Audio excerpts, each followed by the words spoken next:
नई दिल्ली में नेताजी सुभाष विचार फाउंडेशन पिछले 1 वर्ष से नेताजी सुभाष चंद्र बोस के लिए कार्यरत है ताकि उनके लिए सरकार कुछ कदम उठाए और उनको उनका हक मिल सके। प्रेस वार्ता के दौरान आज नेताजी सुभाष विचार फाउंडेशन के इंटरनल भट्टाचार्य, आशीष लाल सिंह, डॉक्टर अनिल जैन, सौम्या कांति दास, अनूप दास, संजय पाल ने उपस्थिति होकर संवाददाता सम्मेलन को संबोधित किया।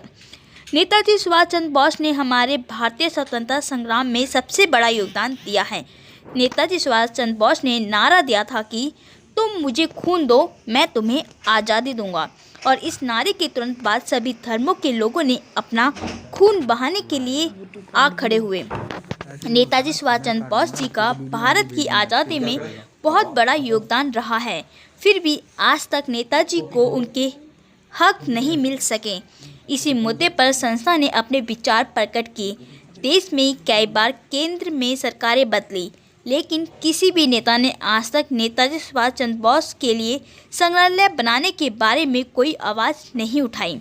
नेताजी सुभाष विचार फाउंडेशन के सभी लोग इस मांग की आवाज़ उठा रहे हैं। सुभाष चंद्र बोस जी का नाम आता है तभी आता है जब इलेक्शन आता है। देश के प्राइम मिनिस्टर के ऊपर हम बहुत आभारी हैं।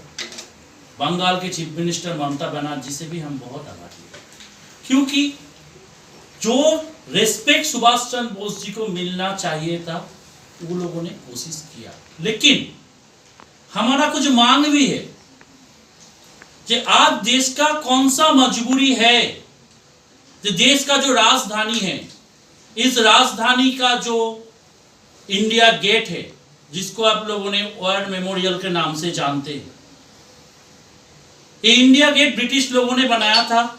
सेकेंड वर्ल्ड वॉर में शहीद हुए, ब्रिटिश के साथ लड़ते लड़ते प्राण दिए वीरों के लिए। मोदी जी आने के बाद सेकेंड एक वॉर मेमोरियल बनाया गया। तो जो सेना भारत की बाहर जाके अंग्रेजों के साथ सेकेंड वर्ल्ड वॉर लड़े, बाद में वो सुभाष चंद्र बोस जी के साथ देश की आजादी के लिए लड़े, तो उसका वॉर मेमोरियल कहां पे है? आज देश का जो राजधानी है उसमें सुभाष चंद्र बोस जी का पूर्ण मूर्ति स्टैचू क्यों नहीं है? कौन सा मजबूरी है जो लोग सुभाष चंद्र बोस जी की नाम लेने पे डरते हैं? तो ये कौन सा आजादी है? कौन सा आजादी हम जी रहे हैं? और इस वीरों का कोई नाम नहीं है, इतिहास से ये लोग हट रहा है। तो हमारा इतिहास हमसे गुम हो जाएगा तो हमारा नेक्स्ट जनरेशन क्या करेगा? हमने क्या क्या पाया सुभाष चंद्र बोस जी की विचारधारा से? कुछ मिला नहीं हमें। हमारा मांग है गवर्नमेंट सुभाष चंद्र बोस जी के ऊपर जितने सारे उसका मजबूरी है, मजबूरी तब भी था, 70 साल के आजादी से पहले मजबूरी था। हमारा देश का एक हीरो जो अपने देश को आजादी देने के लिए देश के बाहर गए, उसने एक फौज गठित किया, और उसके बाद हमारा आजाद देश में उसको क्या नाम मिला? यूनाइटेड नेशन में आज भी उसको जाना जाता है वॉर क्रिमिनल। सुभाष चंद्र बोस जी के ऊपर लगाया गया, इसको हटाने का मांग रख रहे हैं। दूसरा चीज, देश का जो जेनरेशन, जो न्यू जेनरेशन आ रहा है, सही ढंग से, सही तरीके से एजुकेशन में सुभाष चंद्र बोस जी के ऊपर जानकारी दिया जाए। तो गलत हिस्ट्री हमको सिखाया जा रहा है, जो हम सीख के आए हैं, इसको सही किया जाए। और सुभाष चंद्र बोस जी का जो विचारधारा था, देखिए सुभाष चंद्र बोस जी एक आदमी नहीं था, वो आप हमारे जैसे ही थे।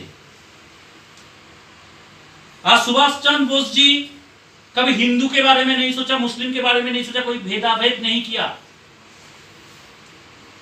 उसने इस देश से पैदल निकल के वो बाहर जाके आपने फौज गठित किया। उसके बाद उसका जो लाइफ स्टोरी बहुत ही पैथेटिक है। जिस दिन सुभाष चंद्र बोस जी का डेथ मिस्ट्री ओपन होगा, उस दिन हम मानेंगे हम आजाद हुए।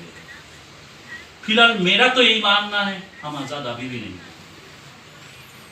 क्योंकि हमारा गवर्नमेंट का कौन सा मजबूरी है जो आज तक ये सब मांग, इतने सारे ऑर्गेनाइजेशन है, आज हम अकेले नहीं है, बहुत सारे ऑर्गेनाइजेशन आज सुभाष चंद्र बोस जी के ऊपर काम कर रहे हैं। 2 दिन पहले मैं एयरपोर्ट के लिए निकला था, मेरा बंगाल का ही एक ड्राइवर भाई था, तो मैं उसको पूछा, वो मेरे को पूछा आप कोई पॉलिटिकल पार्टी से हो?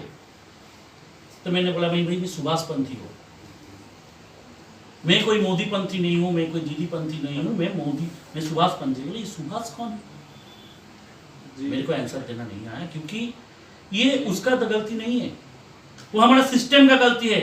70 साल से चले आए ये सिस्टम